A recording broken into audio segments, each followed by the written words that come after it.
sound. Okay, so good afternoon, everybody. Thank you for joining us today at JALT International 2020. Please welcome Will Hall and Markus Rude, and who will be presenting on our visual systems and language education. Please go ahead. Okay, thanks, Chris, and thanks to everybody for joining us on a Sunday afternoon. My name's Will Hall from Miyazaki International College, and with Markus Rude from the University of Tsukuba, we're going to be talking about our visual systems and language education. So through this presentation, we're going to suggest that the way in which we see offers us several interesting and as yet unexplored possibilities in terms of foreign language education. Just in terms of an outline of the presentation, we're going to talk about, first of all, how we see in 3D, something known as stereopsis. After that, Markus will talk about some possible applications of stereopsis in 3D text glossing. Then I'm going to talk about a very interesting phenomenon of vision called binocular rivalry, VR, and some possible applications for it. And then we'll finish with a short summary and a conclusion. Throughout the presentation, you might see that, or you will see that logo appear. And for those of you who sent me an email to ask for glasses, this means you can put them on at this point, and there will be some kind of interactive visual on the screen, which you'll be able to see. Okay, so stereopsis is the way in which, by virtue of having two eyes, which are separated horizontally, about 5 to 7 centimeters, the left and the right eyes see slightly different views of the world, and our brains are able to fuse these different views together to give us this very nice, crisp 3D view of the environment. And this is stereopsis, and together with a number of other depth cues, we're able to see the world in 3 dimensions. And the technology that's used to produce this experience has developed at an exponential rate over the past 200 years. While the biology behind this, our visual systems, have evolved over hundreds of thousands of years. So that brings us to a very interesting point in time at the moment. And the question that we're asking is, how can the very nature, the biology of our visual systems help us in the study of foreign languages? And we're going to look at 2 things. The first one is 3D text glossing, and the second one is binocular rivalry. So now it's over to Markus.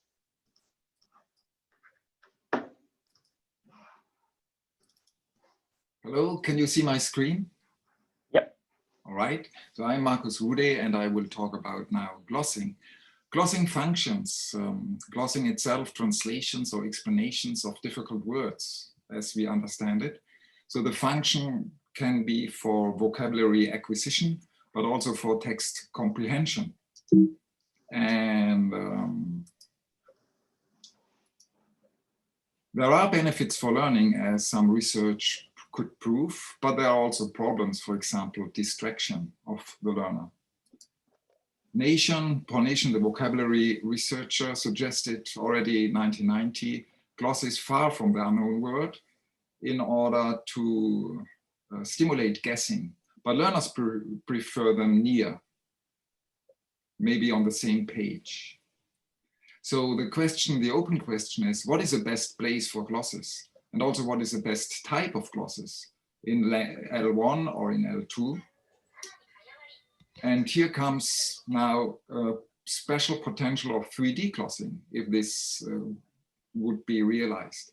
So glosses could be positioned behind the main text, almost invisible, perceptually far, but by divergence, they could be instantaneously accessed. Divergence means that our eyes, which usually meet on the screen, they go towards the parallel, and so they meet at a point behind the screen. So somehow this positioning would be close.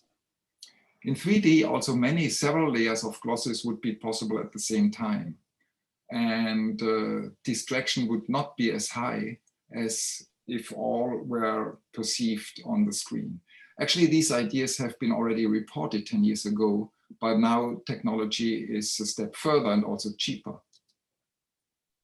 Let's go to the next slide.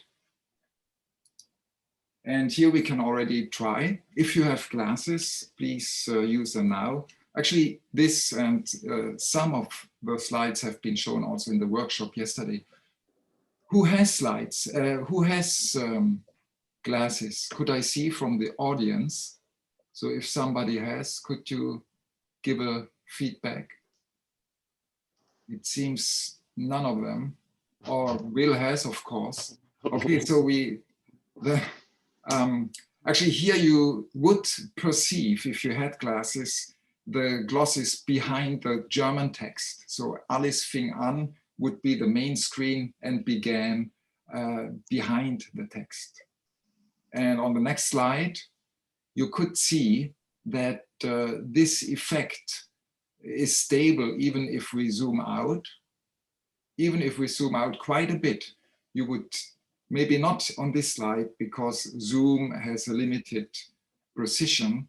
So on my screen, I still can see that the glosses are behind the main text. The same effect is there if you zoom in, so that you would even see the depth difference stronger. Up to a point, there is a limit where you cannot perceive it anymore. Here the colors are not quite clean, but this is not a technical problem, just I'm a beginner in Photoshop with which this is being produced. Even in a general view, we can still vary the depth level, and this depends. If you don't have glasses, maybe you perceive the cyan and the red letters. Here, just one stroke apart from each other. If you make this distance bigger, then the glosses appear further in the distance. If you go above a certain limit, as here, you will not be able to match the two images with your glasses. They will be perceived as double images, and the brain might even suppress them. Because we can reach various depth levels, you can, for example, have two gloss levels, one for word translations, and further in the back, you could have glosses or a complete translation of the text. Just to compare, this was a slide from 10 years ago. At that time, I just tried with MS Word. So if you should have such glasses, you can make little experiments very simply with MS Word. But of course, more elegant with PowerPoint because it offers you different layers. And if you really want to make something nice, you better use some photo software like Photoshop Elements, because this allows blending. Summing up the potential concerning perception, glosses are far away because our visual system suppresses double images. Concerning access, they are close because divergence and convergence, which is the opposite process that we move the lines of sight towards each other, is very, very quick. So our vision is optimized by evolution, and so also several layers of glosses are feasible. Potential applications to have simultaneously synonyms or also translations in L1, even pronunciation on some other level. Thank you. I leave back to Will. Okay. Thanks, Markus. I'll just share my screen. And there we go. Okay, so Markus has talked to us about 3D text glosses. Now I'm going to talk about something slightly different, which is called binocular rivalry. This occurs when the images that our left and our right eyes see are so different that the brain is unable to fuse them together to make a coherent image. And what happens is, to try and make sense of these two different images, what we experience is this sequence of perceptual switches, flips between the left eye dominating and the right eye dominating. And these switches will continue at random intervals for as long as you look at the two images, provided that the stimulus, so the image strength, remains the same. By image strength, we mean how strong it is in terms of several factors. And the main three that were identified were brightness. So a bright image will dominate over a dull image. A focused image will dominate over a blurred image. And a moving image will dominate over a still image.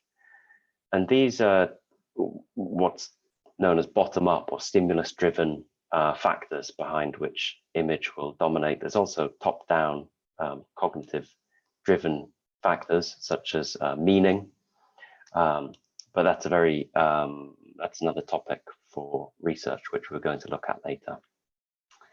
So to go back to this example, if there was a simple flash effect applied to one of the images, as you can see here on the blue, then we'd expect the blue image to dominate over the red, even though we're seeing both of the images, one in each eye.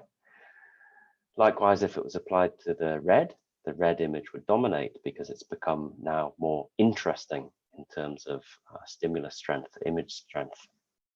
And this is known as flash suppression. When an image presented to one eye is suppressed by the flashing of an image in the other. And just as a little demonstration of this, and while it might be difficult for the audience here to see because they don't have the glasses, but this will hopefully be recorded, and when it's uploaded, if you look at it with the glasses, you'll be able to see. So I'm going to show you a slide, and on this slide I want you to keep both eyes open and see if you are able to read the top secret text. And I should warn you that there's a lot of flashing on the next slide, so if you suffer from epilepsy, then please look away now. Okay, here we go. Both eyes open.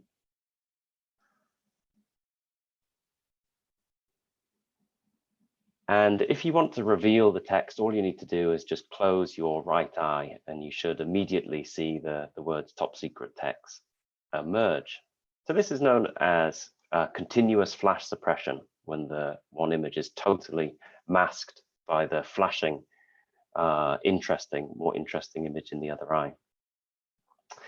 Okay, another demonstration now. I'm going to tell it by means of a story.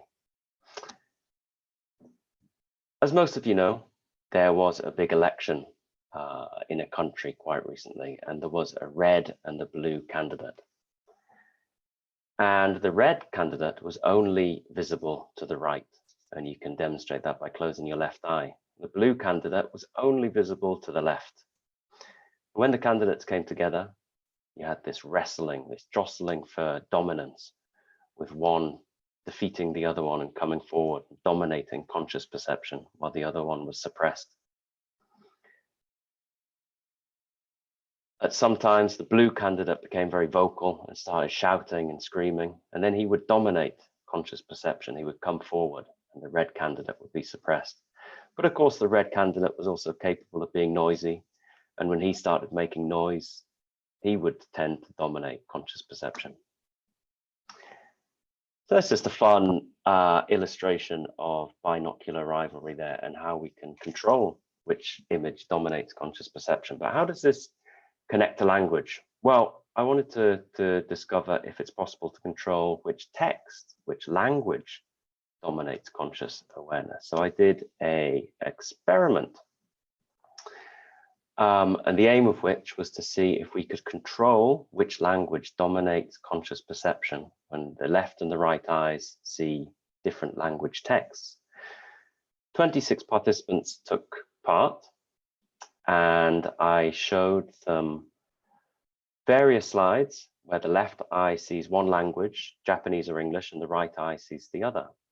Started off with a control group of 4 slides where there was no movement or no flash applied to either text. So the stimulus strength, the image texts, the image strength of both the Japanese and the English were the same. The remaining sets, there was a lateral motion effect applied to either the Japanese or the English. And as you can see here, it's applied to the Japanese, and as expected, the Japanese text tends to dominate and the English text is suppressed. Likewise, when the movement is applied to the English, it tends to dominate. We see the English and we're almost blind to the Japanese. And after each slide, participants were asked to comment or to give their feedback on which they saw, Japanese, English, or both.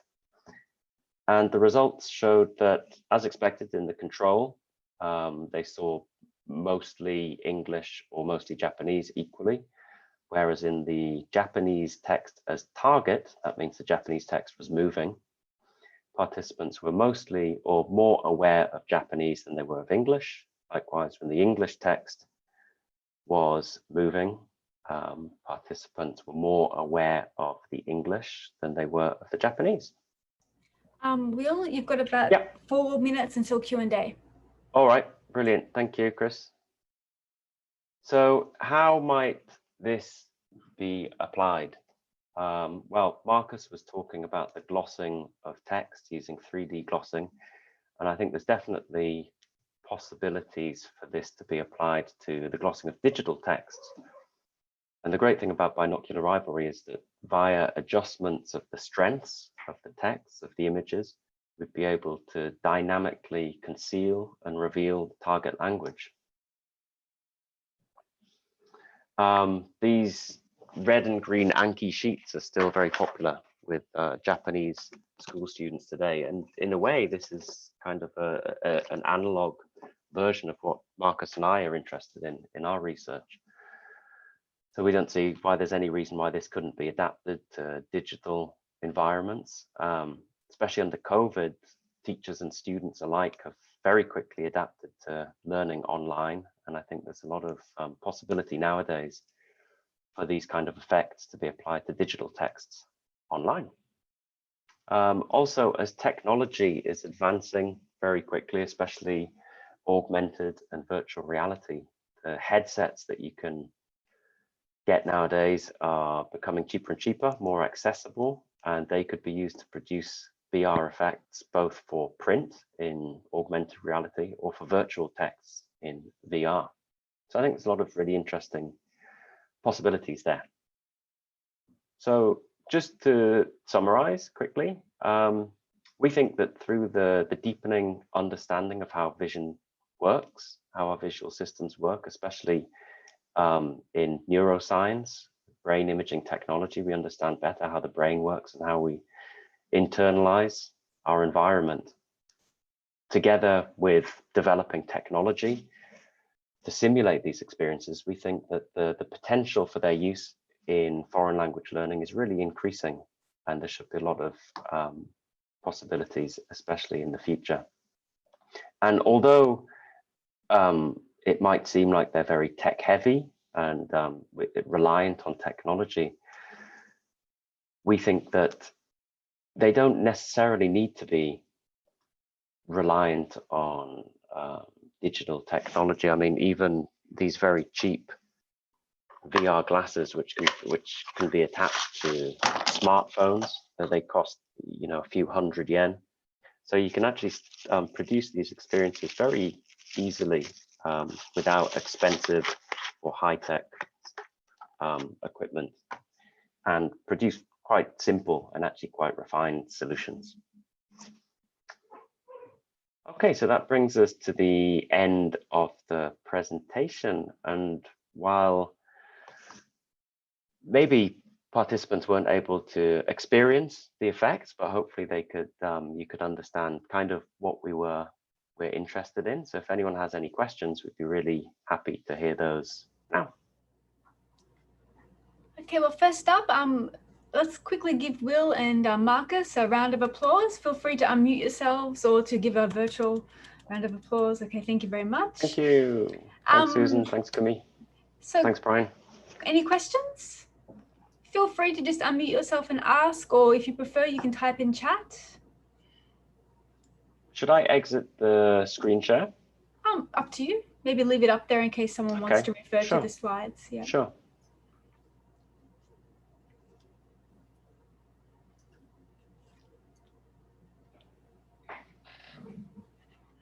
Brian? Yeah.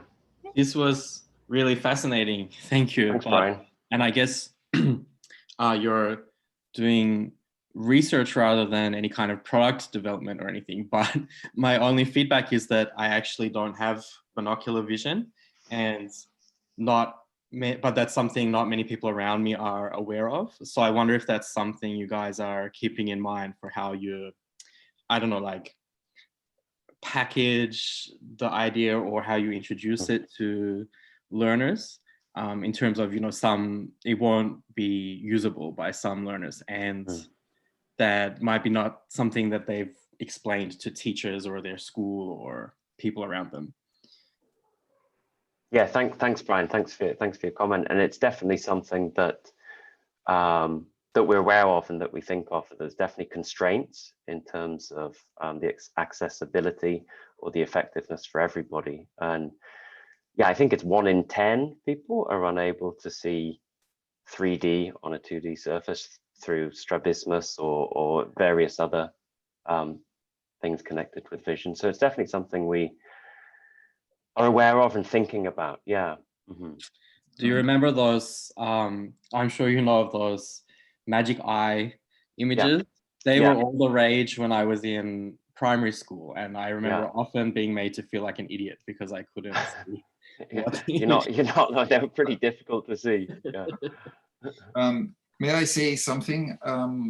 Actually, Will and me, we had talk about this problem.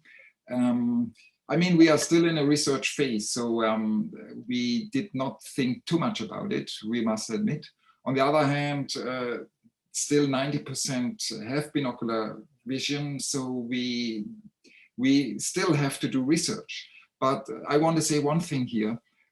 Actually, yesterday we had a workshop, and we were well aware that not all people will have glasses. Yeah, so we even designed here also some little experiment how to make up for that, and we did with the motion stereo.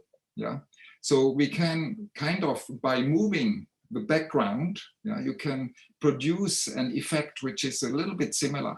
So motion stereo could compensate, and if this would be developed in parallel, at least for glossing, it might give a similar impression. Yeah, that's really interesting to hear. Thank you. I like that idea of kind of parallel accessibility.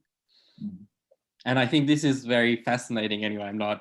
I'm all for people with binocular vision using it to their language learning benefits.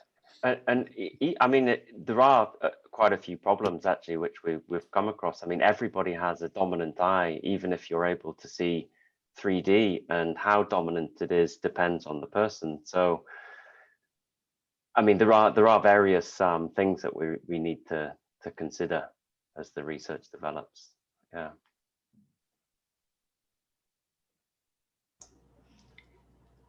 Thanks so much, Brian. We have about 2 minutes left. Does anyone else have any questions or comments?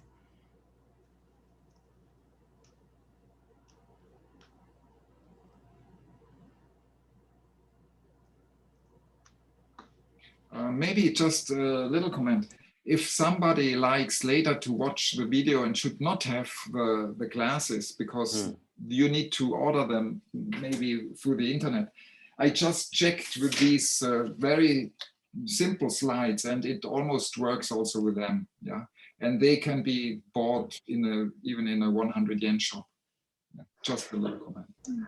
Also, if anyone wants a pair of the glasses, both Markus and I ordered big stacks of them to distribute to participants. So please send us an email and I'll be happy to send you a pair. Brian, also, you might want to experiment yourself and just to see what the experience is like, because maybe with binocular rivalry, you might be surprised at how the experience is. I have kind of gross level, some binocular vision. So I remember when I was a kid, with 3D glasses would kind of work a little bit. So yeah, it might be interesting to try. Yeah. If anyone's interested, I'm happy to send them. Yeah. Brian, binocular rivalry and 3D vision is quite different. So maybe some effects from BR you might be able to perceive if you cannot have the depth vision. So it's a quite different. Of course, it's related, but it's not the same. Yeah. So it might be worth to try. That sounds like fun to try. Yeah, send us your address. We can send you the glasses. And Oh, then really? you can, I'm in Korea actually, so I don't want to make you guys send glasses. well, don't worry. Wow. I mean, we thought to send 10 or 20 glasses. So instead, we can send one to Korea.